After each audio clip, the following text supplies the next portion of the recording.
स्वागत है आप सभी का डीएलएड क्लासेस में। और आज के इस क्लास में हम लोग F5 को जारी रखेंगे। आज का क्लास हमारा F5 यूनिट सेकंड का पार्ट सेकंड है, जिसमें हम लोग यूनिट सेकंड से बचे हुए 3 टॉपिक्स को क्लियर करेंगे। तो पहले क्लास में हम लोगों ने अभी तक जो हमारा F5 के ऊपर 3 क्लास आया है, उसमें यूनिट फर्स्ट के 2 पार्ट आए हैं। यूनिट सेकंड का पहला पार्ट आ चुका है और आज यूनिट सेकंड का दूसरा पार्ट ये होने वाला है। पहले पार्ट में हम लोगों ने भारत का बहुभाषिक परिदृश्य, बिहार का बहुभाषिक परिदृश्य और भाषा और बोली को हम लोगों ने डील कर लिया था। और अब आगे बढ़ेंगे, जिसमें हम लोग बहुभाषिकता के आयाम, बौद्धिक आयाम, शिक्षण शास्त्रीय आयाम और 5वां जो है भाषाओं के संदर्भ में संवैधानिक प्रावधान, अनुच्छेद 343 से लेकर के 351 तक की चर्चा करेंगे और 8वीं अनुसूची की विशेष रूप से चर्चा करेंगे। और लास्ट पॉइंट है बहुभाषिक कक्ष और केस स्टडी। और ये जो क्लास है बहुभाषिक कक्ष और केस स्टडी से काफ़ी सवाल पूछे जाते हैं जितने भी टेट एग्जाम्स होते हैं उसके अंदर, और आपके डीएलएड के दृष्टिकोण से काफ़ी इंपॉर्टेंट ये टॉपिक होने वाला है। इससे हर बार प्रश्न पूछे जाते हैं एग्जाम में, आपको हर बार इससे सवाल मिल जाएंगे। तो चलिए बढ़ेंगे क्लास की और समझना शुरू करेंगे चीज़ों को। तो इसमें जो सबसे पहला टॉपिक है भारत का बहुभाषिक परिदृश्य, ये सारा हो चुका है। पिछले क्लास में आप लोगों ने देखा होगा, और नहीं देखा है तो वॉच कर लेंगे। दूसरा भी हो चुका है। और बहुभाषिकता के आयाम यहाँ से हम लोगों को देखना है। तो बहुभाषिकता के आयाम से शुरू करेंगे। बौद्धिक आयाम, शिक्षण शास्त्रीय आयाम, इन दोनों को चर्चा करेंगे। तो सबसे पहले हम लोग बहुभाषिकता को, पिछले क्लास में हम लोगों ने डिस्कस किया था कि बहुभाषिकता क्या है। तो यदि कोई बच्चा या यदि कोई व्यक्ति 2 या 2 से अधिक भाषाओं को बोलते हैं तो उसे बहुभाषिकता कहा जाता है। वह गुण जो है वो बहुभाषिक गुण कहलाता है। तो यहाँ पे देखेंगे, बौद्धिक आयाम के संदर्भ में चर्चा करेंगे कि भारत की जो भाषिक विविधता है वह एक जटिल चुनौती तो पेश करती ही है, लेकिन कई प्रकार के अवसर भी देती है। भारत केवल इस मामले में अनूठा नहीं है कि यहाँ अनेक प्रकार की भाषाएं बोली जाती हैं, बल्कि उन भाषाओं में अनेक भाषा परिवारों का प्रतिनिधित्व भी झलकता है। हमारे यहाँ लगभग 5 भाषा परिवार देखने को मिलते हैं।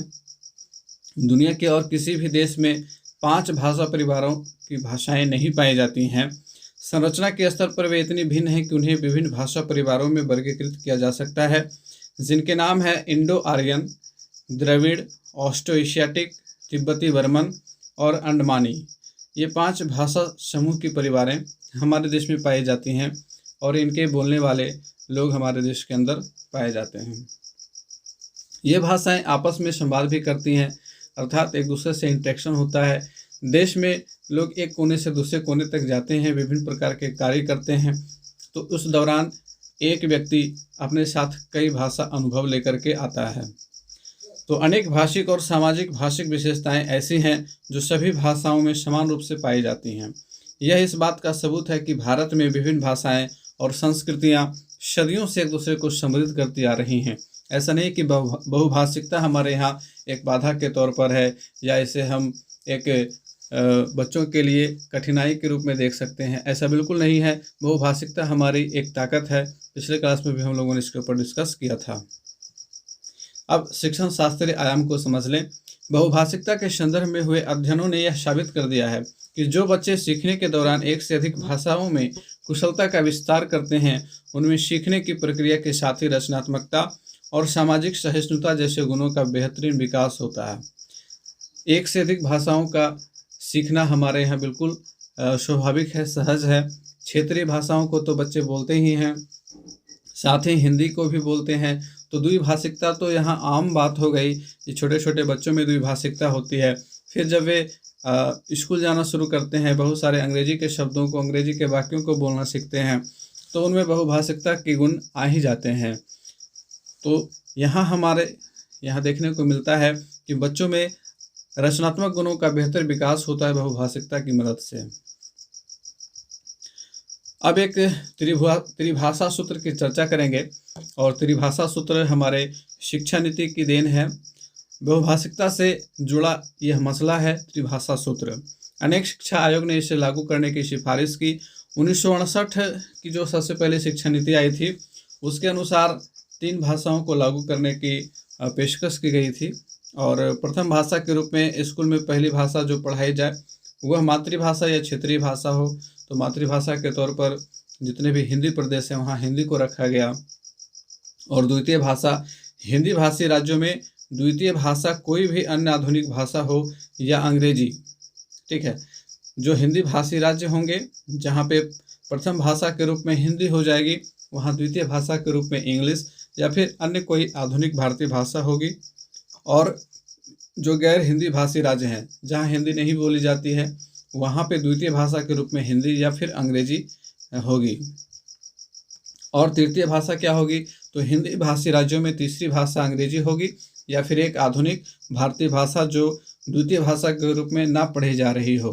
तो हमारे यहाँ जो हिंदी प्रदेश हैं जैसे बिहार, उत्तर प्रदेश, इन सारे राज्यों में क्या पैटर्न बन गया कि प्रथम भाषा के रूप में हिंदी, द्वितीय भाषा के रूप में संस्कृत और तृतीय भाषा के रूप में अंग्रेजी, ये हमारे सिलेबस का हिस्सा बन गई हैं। और प्रारंभ से ही हम लोग देखते आ रहे हैं कि भाषा के रूप में हम लोग हिंदी, संस्कृत और अंग्रेजी का अध्ययन करते आ रहे हैं, है ना। बचपन से ही ये तीन भाषाएं देखने को मिलती हैं।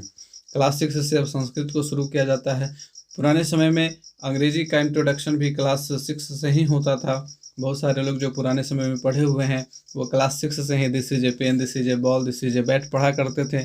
लेकिन अब जब अंग्रेजी का ये विस्तार देखने को मिला और अंग्रेजी को महत्व ज़्यादा दिया जाने लगा तो पहली क्लास से ही बच्चों को पढ़ाया जाने लगा। तो यहाँ पे त्रिभाषा सूत्र आप समझ लें। त्रिभाषा सूत्र जब से लागू हुआ है तब से ये व्यवस्था आ गई है कि विद्यालय के अंदर इस प्रकार से भाषाओं का समीकरण रहेगा। तो भाषाओं का समीकरण आप लोगों ने समझ लिया।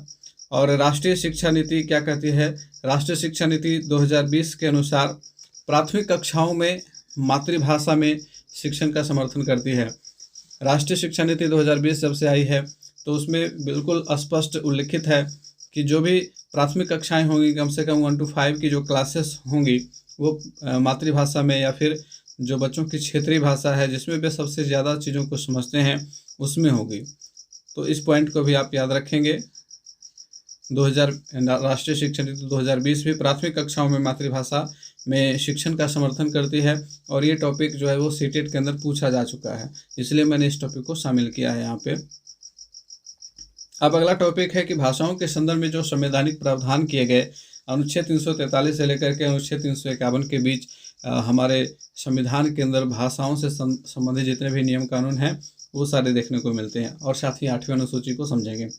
तो देखिए, भाषा के संदर्भ में हमारे संविधान में अनुच्छेद 343 से लेकर के 351 तक हिंदी के राजभाषा रूप का विश्लेषण किया गया। हिंदी को राजभाषा का दर्जा दिया गया। हालांकि उस समय लोगों की यह सिफारिश थी कि हिंदी को राष्ट्रभाषा बनाया जाए, लेकिन जो गैर हिंदी प्रदेश थे जैसे कि तमिलनाडु, केरला, कर्नाटका, इन सभी राज्यों ने विरोध किया इसका कि नहीं, हिंदी राष्ट्रभाषा नहीं होगी। क्योंकि अगर हिंदी राष्ट्रभाषा घोषित हो जाती तो प्रथम भाषा के रूप में हिंदी को पढ़ना अनिवार्य कर दिया जाता पूरे देश के अंदर। और जो गैर हिंदी भाषी राज्य थे वे यह नहीं चाहते थे कि हमारी प्रथम भाषा जो है, हम अपनी मातृभाषा को छोड़ करके हम हिंदी को पढ़ें।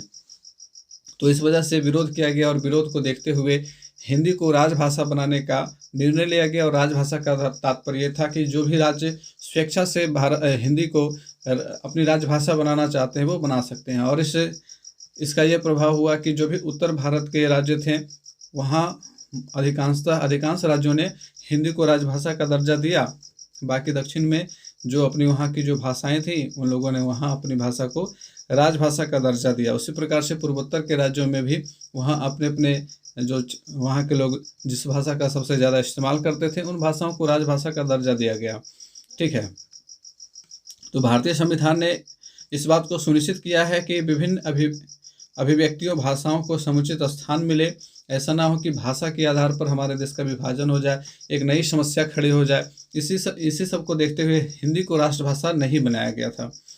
तो इसी संदर्भ में 8वीं अनुसूची की व्यवस्था की गई और 8वीं अनुसूची में विभिन्न भाषाओं को स्थान दिया गया। और उन सभी भाषाओं को एक कह सकते हैं कि आधिकारिक तौर पर मान्यता प्रदान है कि ये भारत की भाषाएं हैं और इतनी सारी भाषाएं भारत में बोली जाती हैं। तो कुल मिलाकर के अभी 22 भाषाएं 8वीं अनुसूची के अंदर है। इस सब की चर्चा हम लोग आगे करेंगे। अब देखिए 8वीं अनुसूची है क्या। सबसे पहले इसे समझ लें कि इस अनुसूची में भारत गणराज्य की आधिकारिक भाषाओं को सूचीबद्ध किया गया है। भारतीय संविधान के भाग 17 में अनुच्छेद 343 से 351 तक शामिल अनुच्छेद जो है वो आधिकारिक भाषाओं से संबंधित है और उसी के अंतर्गत 8वीं अनुसूची आती है। तो 8वीं अनुसूची में जितनी भी भारत की आधिकारिक भाषाएं हैं उन सभी भाषाओं को शामिल किया गया है। 8वीं अनुसूची में जब सबसे पहले 1950 में हमारा संविधान लागू हुआ तो उस समय 14 भाषाओं को शामिल किया गया था। कितनी भाषाओं को शामिल किया गया था? तो 14 भाषाओं को शामिल किया गया था, याद रखेंगे। उनमें से 14 भाषाएं कौन कौन सी थीं, याद रखेंगे। असमिया, बांग्ला, गुजरात, हिंदी, कन्नड़, कश्मीरी, मलयालम, मराठी, उड़िया, पंजाबी, संस्कृत, तमिल, तेलुगु और उर्दू। ये 14 भाषाएं 1950 ईस्वी में शामिल की गई थी। और उसके बाद जो 8 भाषाओं का इसमें शामिल किया गया वो बाद के वर्षों में विभिन्न संशोधनों के द्वारा शामिल की गई, तो उसकी चर्चा भी हम लोग करेंगे। इस सूची में 21वें संविधान संशोधन 1967 द्वारा सिंधी भाषा को जोड़ा गया। ठीक है, सिंधी भाषा को 1967 में 21वें संविधान संशोधन के द्वारा जोड़ा गया, ऐड किया गया। इसके बाद फिर आया 71वां संविधान संशोधन 1992 में, जिसमें कोंकणी, मणिपुरी और नेपाली भाषा को भारत की आधिकारिक भाषा का दर्जा दिया गया। और फिर आया 92वां संविधान संशोधन 2003 में, और जिसके द्वारा बोडो, संथाली, मैथिली और डोगरी भाषाओं को इस सूची में स्थान दिया गया। तो बिहार से 3 भाषाएं हो गई, है ना, हिंदी, उर्दू, मैथिली। ये 3 भाषाएं बिहार के अंदर है जिनको राजभाषा का दर्जा प्राप्त है। सॉरी, संथाली भी बिहार का ही है, तो संथाली को मिला करके 4 भाषाएं केवल बिहार में है जिसे आधिकारिक दर्जा प्राप्त है। तो इस प्रकार से वर्तमान में कुल 22 भाषाएं 8वीं अनुसूची में शामिल हैं। ठीक है, अब चलिए आगे बढ़ेंगे। भारतीय संविधान की धारा 343 क के अनुसार भारत की राजभाषा देवनागरी लिपि में हिंदी होगी। धारा 343 ख के अनुसार अंग्रेजी को सहराज भाषा का दर्जा दिया गया। इस पॉइंट को याद रखेंगे, इस पॉइंट से भी सीटेट में सवाल पूछे गए हैं कि धारा 343 ख के अनुसार अंग्रेजी को सहराज भाषा का दर्जा दिया गया है। और अंग्रेजी को सहराज भाषा का दर्जा केवल 15 वर्षों के लिए दिया गया था, लेकिन बाद में फिर इसे हमेशा के लिए इम्प्लीमेंट कर दिया गया। 1963 के ऑफिशियल लैंग्वेज एक्ट के माध्यम से अंग्रेजी को हमेशा के लिए सहराज भाषा का दर्जा दे दिया गया। सहराज भाषा दर्जा का तात्पर्य यह है कि अगर राज्य चाहते हैं कि हिंदी के साथ साथ अंग्रेजी को भी आप राजभाषा बनाना चाहते हैं तो आप बना सकते हैं, आपके पास इसकी स्वतंत्रता रहेगी। तो कुछ राज्यों ने अंग्रेजी को राजभाषा का दर्जा दिया है, जिसमें से आपकी नागालैंड है। असम में भी अंग्रेजी को राजभाषा का दर्जा ही प्राप्त है। असम में और भी भाषाएं हैं जिसे राजभाषा का दर्जा प्राप्त है, जैसे असमिया वगैरह है। अनुच्छेद 345 के अनुसार राज्यों को अधिकृत किया गया कि विधि द्वारा उस राज्य में प्रयोग होने वाली भाषाओं में से एक या अधिक अथवा हिंदी को राजभाषा बनाएं। धारा 351 के अनुसार हिंदी भाषा का इस तरह विकास और प्रोत्साहन किया जाए ताकि यह भारत की सामाजिक संस्कृति के सभी तत्वों को अभिव्यक्ति प्रदान कर सकने वाली भाषा माध्यम बन सके। ठीक है, तो धारा 351 में हिंदी भाषा को संवर्धित करने का वर्णन किया गया है। संविधान में इस बात का भी प्रावधान है कि उच्च न्यायालय, सर्वोच्च न्यायालय और संसद की भाषा अंग्रेजी में ही रहेगी। ठीक है, संविधान प्रत्येक नागरिक को अपनी भाषा में राज्य को संबोधित करने का अधिकार भी प्रदान करता है। अब इसमें एक और पॉइंट है, शास्त्रीय भाषाएं, क्लासिकल लैंग्वेजेज। और भारत के अंदर 6 क्लासिकल लैंग्वेजेज हैं, आप इसे याद रखेंगे। वर्तमान में 6 भाषाओं को शास्त्रीय भाषा का दर्जा प्राप्त है। शास्त्रीय भाषा जो है, किन भाषाओं को शास्त्रीय भाषा का दर्जा प्रदान किया जाता है, तो उन भाषाओं को शास्त्रीय भाषा का दर्जा प्रदान किया जाता है जो काफ़ी पुराने समय से, लगभग 1000 से 1500 वर्ष पुराने साहित्य अगर उसमें मिलते हैं तो उसे शास्त्रीय भाषा का दर्जा दिया जाता है।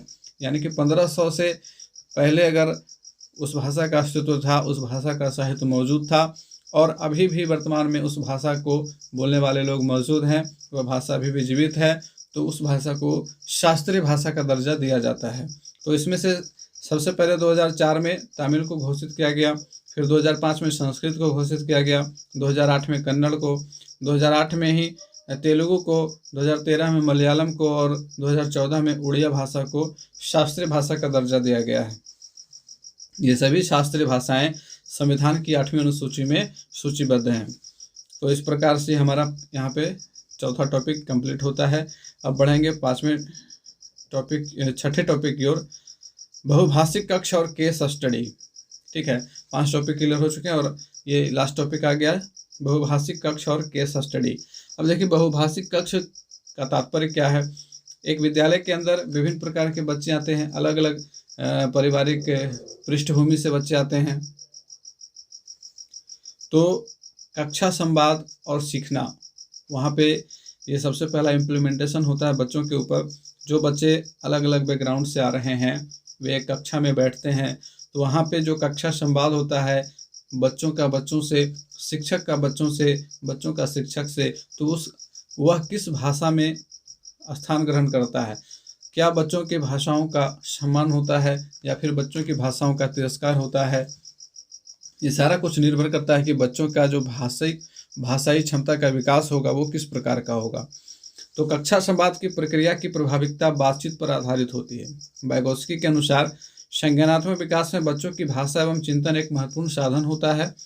बच्चे भाषा का उपयोग केवल सामाजिक संचार के लिए ही नहीं बल्कि अपने संज्ञानात्मक विकास के लिए भी करते हैं। अपने संज्ञानात्मक विकास के लिए भी वे भाषा का प्रयोग करते हैं और बिना भाषा के तो सोचना संभव ही नहीं है। जब भी हम लोग सोचते हैं, कोई भी चीज़ सोचते हैं, तो कहीं ना कहीं हमारे जो थॉट होते हैं वो अपनी भाषा में होते हैं। चाहे वो हम जो भी भाषा बोलते हों, जो हमारी मातृभाषा हो, हम उसमें ही अपना थॉट सोचते हैं और अपने विचार को प्रकट करने के लिए भी उस भाषा का इस्तेमाल सबसे ज़्यादा करना चाहते हैं। तो उन्होंने सीखने के बारे में सामाजिक अधिगम का सिद्धांत दिया। किसने? वाइगोत्स्की ने। वाइगोत्स्की का सामाजिक अधिगम सिद्धांत है ना, जो बच्चों के अंतःक्रिया पर आधारित है।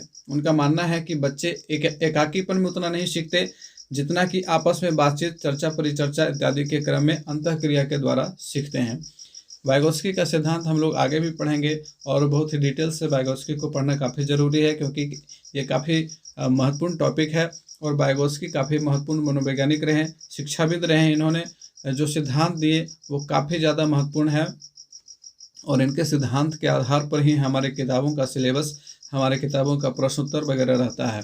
तो वाइगोत्स्की को समझना बहुत ही ज़रूरी है और इसके ऊपर एक अलग से क्लास लाया जाएगा जिसमें हम लोग केवल वाइगोत्स्की और इनके सिद्धांतों की चर्चा करेंगे। तो यहाँ पे भाषा से संबंधित अगले टॉपिक में भी हम लोग वाइगोत्स्की के भाषा सिद्धांत को समझेंगे। तो वाइगोत्स्की, जीन पियाजे, चॉम्स्की, स्किनर, इन मनोवैज्ञानिकों को हमें आगे पढ़ना है। भाषा के संदर्भ में इन्होंने जो सिद्धांत दिए हैं उससे संबंधित इनको पढ़ना है। तो कक्षा संवाद की प्रक्रिया, जहाँ शिक्षक प्रश्न करते हैं तथा छात्र अपनी प्रतिक्रिया देते हैं, जिसका मुख्य आधार पारस्परिक क्रिया या अंतःक्रिया होता है, इंटरेक्शन होता है ना। अब जो भी भाषा पढ़ाई जा रही हो या फिर जो भी विषय पढ़ाया जा रहा हो, देखिए लोग समझते हैं कि अगर अंग्रेजी पढ़ाई जा रही है, हमारे यहाँ क्या है कि जो भाषा पढ़ाई जा रही है उसे हम भाषा के तौर पर ना लेकर के एक विषय के तौर पर देखने लग जाते हैं, चाहे वो हिंदी हो, संस्कृत हो या फिर अंग्रेजी हो। खास करके अंग्रेजी का तो यहाँ और भी ज़्यादा बुरा हाल है। इंग्लिश को एज ए सब्जेक्ट देखा जाता है, ना कि एज ए लैंग्वेज देखा जाता है। तो परिणाम ये होता है कि जो कक्षाई शिक्षण होता है, कक्षाई संवाद होते हैं, तो इंग्लिश के क्लासरूम में भी वहाँ हिंदी बोली जाती है, क्षेत्रीय भाषा बोली जाती है। हालांकि बोलना ज़रूरी है, क्योंकि समझाने के लिए बोलना काफ़ी ज़रूरी है, लेकिन एक जो इन्वायरमेंट बनना चाहिए भाषा का वो नहीं बन पाता है। हमारे आसपास जो प्रिंट मटेरियल होने चाहिए वो नहीं उपलब्ध हो पाते हैं, जिसकी वजह से ये जो भाषाएं हैं वो पिछड़ जाती हैं। बच्चे इनका अधिगम सही ढंग से नहीं कर पाते हैं। अब यहाँ पे एक डायग्राम तैयार किया गया है इस चीज़ को समझने के लिए कि बच्चों का शिक्षक के साथ किस प्रकार से इंटरेक्शन होता है, अंतःक्रिया किस प्रकार से होता है, और शिक्षक जो है वो बच्चों को स्कैफोल्डिंग देते हैं। स्कैफोल्डिंग का मतलब क्या है? स्कैफोल्डिंग का मतलब है सहारा देना, टू सपोर्ट। जब बच्चों को कोई चीज़ नहीं आती है ना, तो हम क्या करते हैं, एज ए टीचर उन्हें फैसिलिटेट करते हैं, उन्हें वो चीज़ बताते हैं और हमारे बताने के बाद बच्चे उस चीज़ को सीख लेते हैं और फिर स्वयं से करने लगते हैं। तो हमने जो बच्चों को हेल्प किया, हमने जो सपोर्ट दिया, वो स्कैफोल्डिंग कहलाता है। वाइगोत्स्की का ये सिद्धांत है जिसे हम लोग आगे भी पढ़ेंगे। और सीटेट के अंदर स्कैफोल्डिंग से एक ना एक सवाल हर एक साल रहा है, हर एक सेशन में यह सवाल पूछा गया है।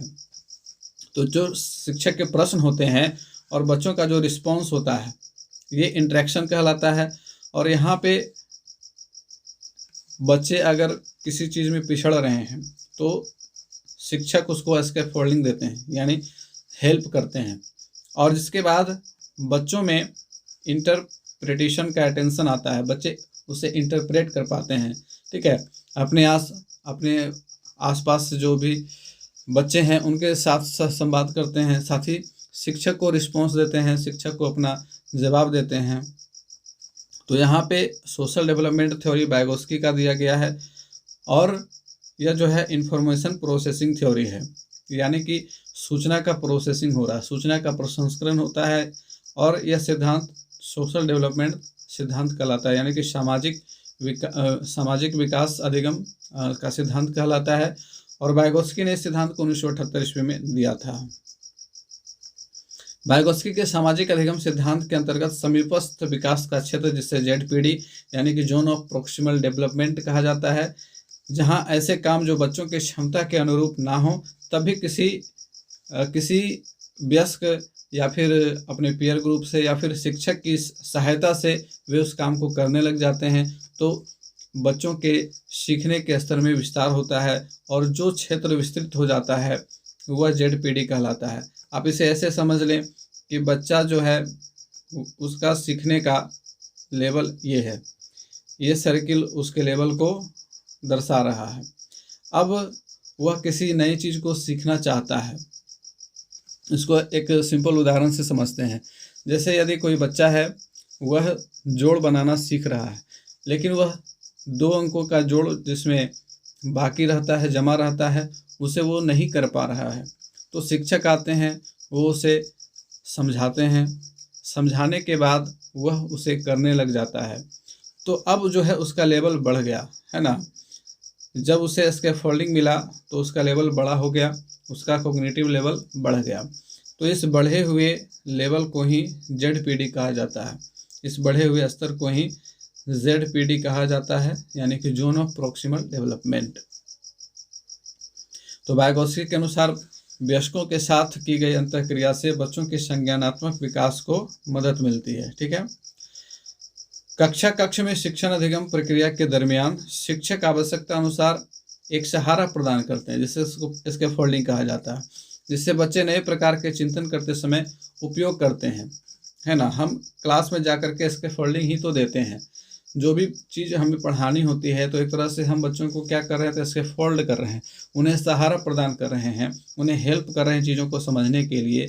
जो भी विषय जो शिक्षक पढ़ा रहे हैं, जो शिक्षक अगर गणित पढ़ा रहे हैं तो गणित में बच्चों को इसके फोल्डिंग दे रहे हैं, वहाँ पे प्रॉब्लम सॉल्विंग में उन्हें मदद कर रहे हैं। विज्ञान के शिक्षक उन्हें विज्ञान की चीज़ों को सिखा रहे हैं, समझा रहे हैं, चीज़ों को समझने में हेल्प कर रहे हैं।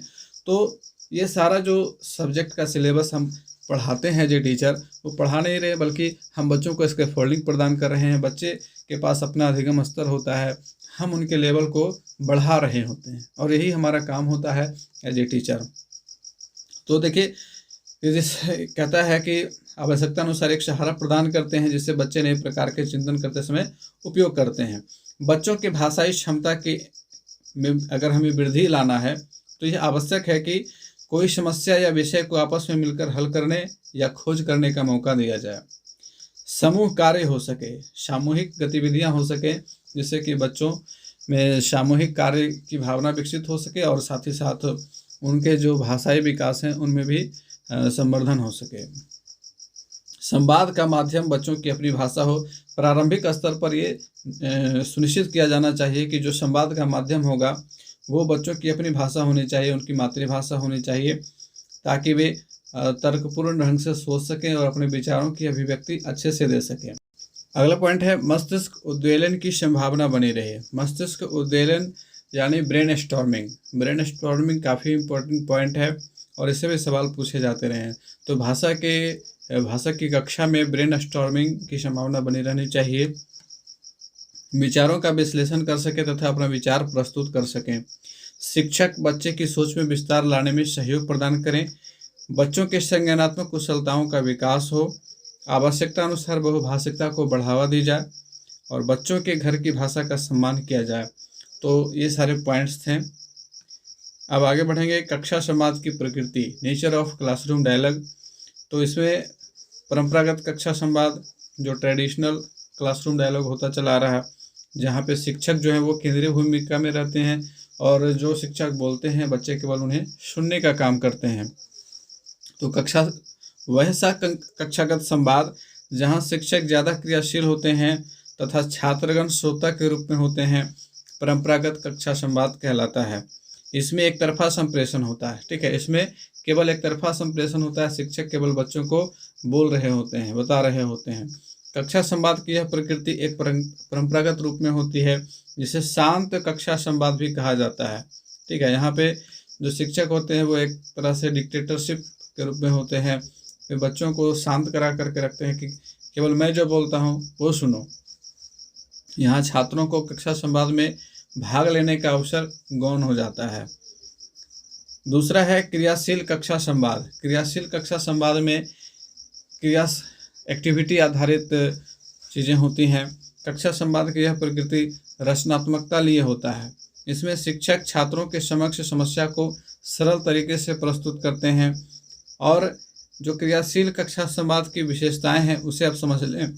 इसमें ब्रेन स्टॉर्मिंग होता है, मस्तिष्क उद्वेलन, यानी कि बच्चों को ज़्यादा से ज़्यादा सोचने के मौके दिए जाते हैं। बच्चों के मन में क्या विचार चल रहे हैं ये जानने के अवसर उत्पन्न किए जाते हैं। विचारों की ऐसी आंधी लाना जिसमें किसी वस्तु, व्यक्ति, प्रक्रिया, संप्रत्यय के बारे में अनगिनत विचार या सोच एक साथ अनायास ही मस्तिष्क पटल पर उभर जाएं। तो इस प्रकार का जो है वहाँ पे एक्टिविटी होता है क्रियाशील कक्षा संवाद के अंतर्गत। इसके बाद है संवेदनशीलता या सूक्ष्म ग्राह्यता। यह भी क्रियाशील कक्षा संवाद की विशेषता है। इसमें बच्चों में सूक्ष्म विचारों एवं भावनाओं को ग्रहण करने के योग्य बनाया जाता है। कक्षागत भाषण में बहुभाषिकता का सम्मान करते हुए बच्चों के घर की भाषा को उपयोग करने की स्वतंत्रता दी जानी चाहिए, ताकि बच्चे अपनी समझ विकसित कर सकें तथा अपने सूक्ष्म विचारों को अभिव्यक्त कर सकें। और कई प्रकार के उदाहरण, जैसे कि यदि आप बच्चों को कक्षा के अंदर कहते हो कि आप अपनी भाषा में कोई कहानी सुनाओ, कोई किस्सा सुनाओ, तो बच्चे सुना सकते हैं। तो जब वे कोई कहानी सुनाएंगे या फिर कोई किस्सा सुनाएंगे जिसे उन्होंने पहले से सुन रखा है, ऐसा नहीं है कि केवल किताब में जो लिखा हो उसे सुनाएंगे। यदि आप केवल किताब में लिखी हुई कविता या कहानी को सुनाने के लिए कहेंगे तो प्रायः अधिकतर बच्चे जो हैं वो उसमें पीछे रह जाएंगे, क्योंकि किताब की कहानी और कविताओं को रट्टा मार करके याद किया जाता है या फिर बहुत सारे बच्चे नहीं याद करते हैं। लेकिन जो घर में किसी बड़े बुजुर्ग से कहानी सुनते हैं, किस्सा सुनते हैं, उसे ज़रूर याद रखते हैं बच्चे, वो स्वाभाविक रूप से याद हो जाते हैं, क्योंकि वहाँ पे एक प्रेशर नहीं होता है कि इससे हमें याद करना है, इससे हमें प्रश्न पूछे जाएंगे। इस तरह की जो भावनाएं होती हैं वो किस्सा कहानी सुनते समय नहीं होती हैं। तो वो चीज़ें स्वाभाविक रूप से, सहज रूप से बच्चों को याद हो जाती हैं। तो जब आप ऐसे उदाहरण दोगे बच्चों को तो उनमें ब्रेन स्टॉर्मिंग होगा, मस्तिष्क में बहुत सारे विचार आएंगे कि कौन सी कहानी सुनाया जाए और किस प्रकार से वो चीज़ें घटित हुई थी उस कहानी में, जिससे मैंने अपने नाना जी से सुना था या नानी जी से सुना था। तो बच्चों के अंदर ये सारी भावनाएं विकसित होंगी और ये क्रियाशील कक्षा संवाद की विशेषता होती है। तो यहाँ पे हमारा इकाई 2 समाप्त हो गया और अब आगे के क्लास में हम लोग अगले टॉपिक को डिस्कस करेंगे। तो मिलते हैं फिर से अगले क्लास में, तब तक के लिए गुड बाय, टेक केयर।